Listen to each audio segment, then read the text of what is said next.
사랑하는 성도 여러분, 10월 6일 수요일 아까배 시간이 돌아왔습니다. 오늘은 출애굽기 27장 전체의 내용을 함께 살펴보고자 합니다.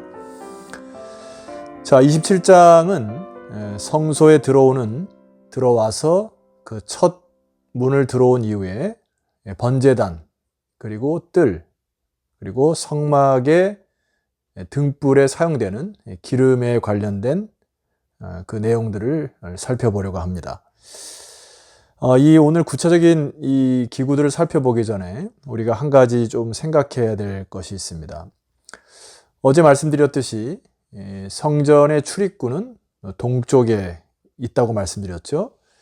그래서 성벽의 널빤지를 남쪽에, 그리고 북쪽에, 그리고 서쪽에 이렇게 다 막았고, 동쪽에 문이 열려 있는 것을 여러 개 말씀을 드렸습니다. 자, 그렇다면 왜 하필 출입구가 동쪽에 있었을까? 이제 이게 좀 의문인데요. 창세기에 보면은 인간이 범죄한 이후에 에덴에서 쫓겨나게 되죠. 그래서 그들이 쫓겨난 후에 에덴의 동쪽으로 갔다고 기록이 되어 있습니다. 그리고 창세기 11장에 가게 되면은 이들이 점점 동쪽으로 하나님을 멀리 떠난 이후에 바벨탑을 세운 곳이 어디였죠? 시날 평지였습니다. 자, 그래서 하나님 멀리 동쪽으로 떠난 사람들을 향하여 동쪽의 문을 여시고, 떠나간 자들이 다시 동쪽에서부터 돌아와 서쪽인 지성소가 있는 끝으로 돌아와서 하나님과 만나기를, 하나님의 임재를 경험하기를 그렇게 간절히 기다리시는 메시지가 바로 이 성전의 문도 표현되어 있습니다. 자, 오늘 이 동쪽 문으로 이렇게 들어오는 마음으로 여러분 이 성막 안으로 들어가 보시게 되면은 첫 번째 만나는 것이 바로 번제단입니다. 1절 말씀을 읽어드리죠. 너는 조각목으로 길이가 5규빗, 너비가 5규빗의 제단을 만들되 네모 반듯하게 하며 높이는 3규빗으로 하고. 여러분 1절에 말씀드렸지만 크기는 여러분들이 대충 느끼시면 됩니다. 왜냐하면 이 규빗이라고 하는 것은 팔꿈치에서 손끝까지, 그래서 어른들의 이 사이즈는 한 50cm, 그리고 청소년들은 한 45cm에서 왔다 갔다 이렇게 하는 것이죠. 그러니까 5규빗 정도라고 생각하면은 2.5m 정도가 되겠죠. 어른 키 한 배 반 정도 되는 이 크기의 이 번제단을 여러분이 생각하시면 되겠습니다. 자, 여기에 이 의미가 있겠죠. 이 성소에서 번제단을 만든 의미, 첫 번째는 하나님을 만나기 전에, 즉 지성소, 성소에서 하나님을 만나기 전에 번제단에서 먼저 제물을 태우고, 그리고 하나님께 이곳에서 죄사함을 받은 후에 들어와야 하는 것이 원리인 것입니다. 이것은 한 사람 예외도 없어요. 모든 이스라엘 백성들이 자기의 죄를 가지고 이곳에 와서 번제를 드리고, 그 다음에 죄를 사함을 받고 주님을 만나러 가는. 여러분, 우리가 오늘날 예배를 드릴 때도 마찬가지입니다. 하나님께 예배 드리기 전에 먼저 개인의 경건 시간을 조금 일찍 오셔서 하나님께 기도하는 모습, 그리고 기도하는 자세로 회복하셨으면 좋겠고, 그래서 우리가 이제 작년부터 시작해서 설교 전에 참회의 기도를 드리는 이유가 바로 여기 있습니다. 하나님 앞에 나의 모든 죄를 쏟아내는 시간이 참 중요한 것이죠. 자, 그런 영적 의미가 있고, 두 번째 의미가 있습니다. 자, 2절 이하에서 4절까지 한번 보도록 하겠습니다. 그 모퉁이 위에 뿔을 만들되 그 불이 그것에 이어지게 하고 그 제단을 놋으로 싸서. 여기 뿔이라는 것이 등장을 하는데 이게 용도가 무엇이었을까요? 자, 4절로 내려가시게 되면은 제단을 위하여 놋으로 그물을 만들고 그 위 네 모퉁이에 네 놋고리를 넷으로 만들어, 이렇게 표현이 있습니다. 그러니까 쉽게 설명하면 여러분, 우리가 고기를 구울 때 이게 석쇠 같은 것을 놓지 않습니까? 그런데 여기 제단 위에 제물을 올려놓을 때 그물을 이렇게 설치하게 되죠. 자, 이때 그물 위에 놓여 있는 제물이 떨어지지 않도록 이 뿔에다가 단단히 잘 붙들어 매기 위한 장치를 바로 네 귀퉁이에 뿔을 만들어 놓은 것입니다. 이 뿔의 용도는 이런 것인데 그것에 대한 의미는 무엇일까요? 바로 이 뿔은 그 힘과 능력을 상징합니다.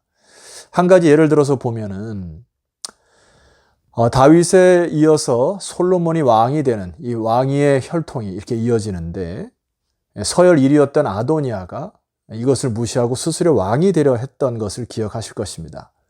그래서 위기에 처한, 즉 자기가 이 죽음을 직감하고 도망을 치다가 열왕기상 1장 50절에 보게 되면 거기 가서 제단 뿔을 잡는 사건이 나와요. 자, 열왕기상 1장 50절로 가보실까요? 아도니아도 솔로몬을 두려워하여 일어나 가서 제단 뿔을 잡았다 했습니다.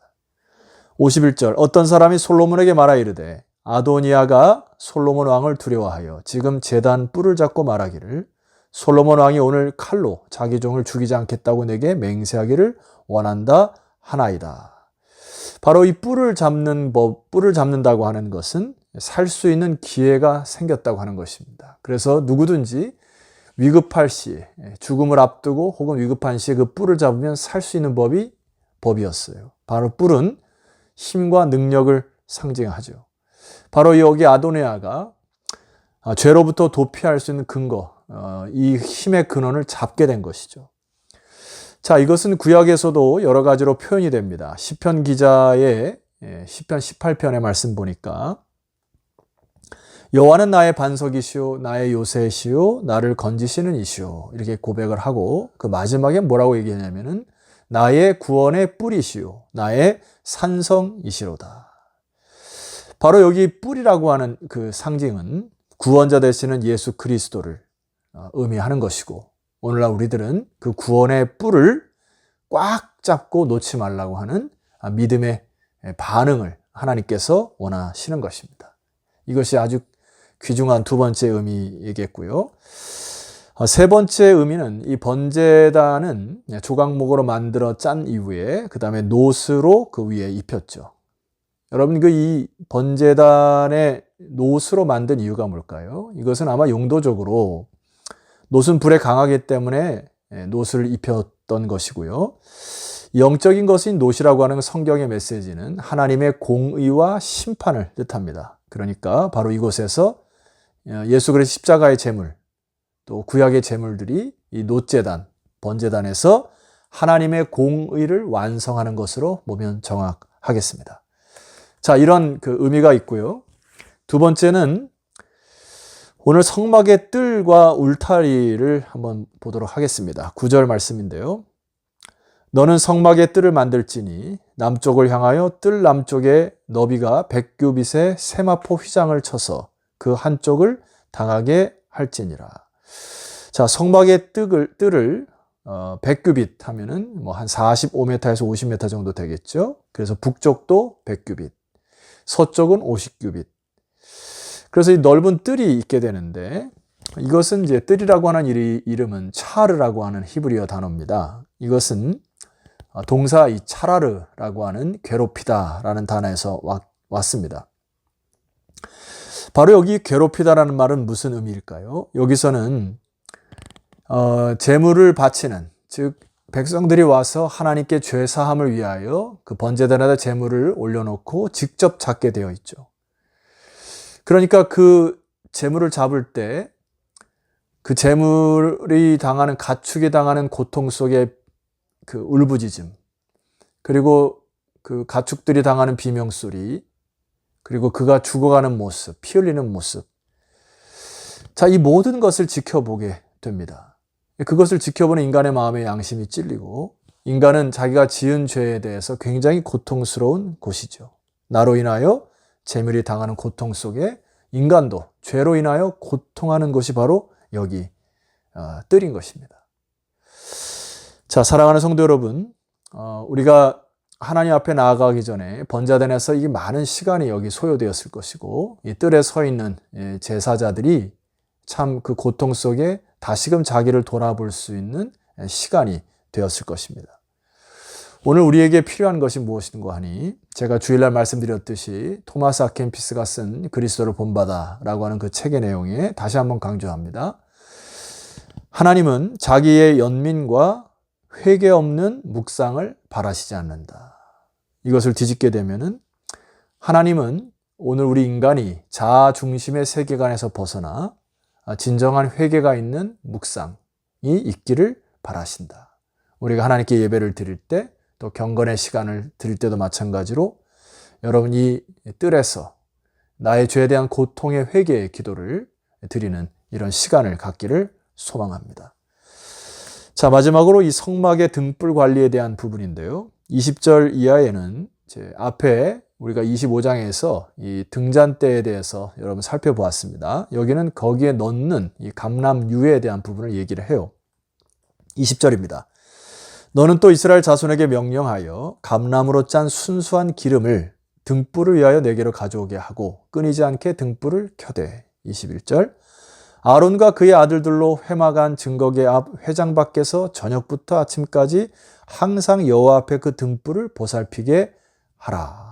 이렇게 명령하셨습니다. 두 가지 특징이 있습니다. 이스라엘 자손에게 명령하여서 감람으로 짠 순수한 기름을 준비하도록 했습니다. 여기 순수한 기름이라고 하는 이 기름의 어원은 자크라고 하는 단어인데, 이 순수하다라는 것이 자크라고 하는 단어인데, 순수하다는 개념보다도 이것은 순결한, 깨끗한, 맑음의 의미를 갖고 있습니다. 그러니까 백성들이 그 감람유를 준비할 때 원료에서부터 시작해서 순수한 기름이 나올 때까지 최선의 정성을 들여서 준비해라 라는 의미가 있고요.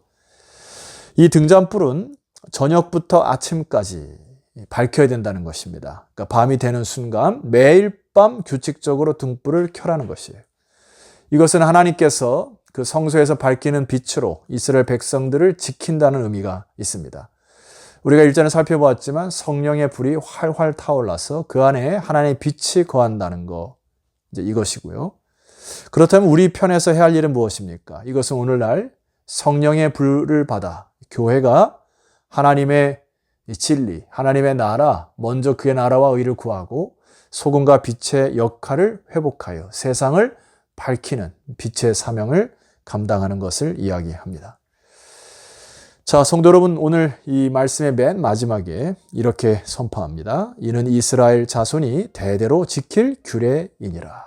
이는 오늘 방송을 듣는 하나님의 백성들이 대대로 지킬 규례이니라. 오늘 출애굽기 27장을 통해 하나님 말씀하신 메시지 깊이 마음에 새기시고, 또 오늘 개혁하고자 하는 우리의 삶 속에, 그리고 교회 안에, 여러분 가정 안에 진정한 회복이 있기를 주의 이름으로 축원합니다. 기도드리겠습니다. 하나님 아버지 감사합니다. 구약의 이스라엘 백성들에게 하나님께서 명령하시고 부탁하셨던 이 모든 이 성막의 영적 의미를 발견케 하시니 감사합니다. 오늘 우리가 어떻게 이 부분을 해석하고 또 삶에 적용할지 성령께서 조명하여 주셔서 밝히 드러내게 하여 주시옵소서. 그리하여 우리는 소금과 빛의 사명을 감당하는 믿음의 백성들 다 되게 하옵소서. 예수 그리스도 이름으로 기도드렸사옵나이다. 아멘. 자, 성도 여러분 수고하셨고요. 내일은 출애굽기 28장의 말씀으로 찾아뵙도록 하겠습니다. 내일 뵙겠습니다.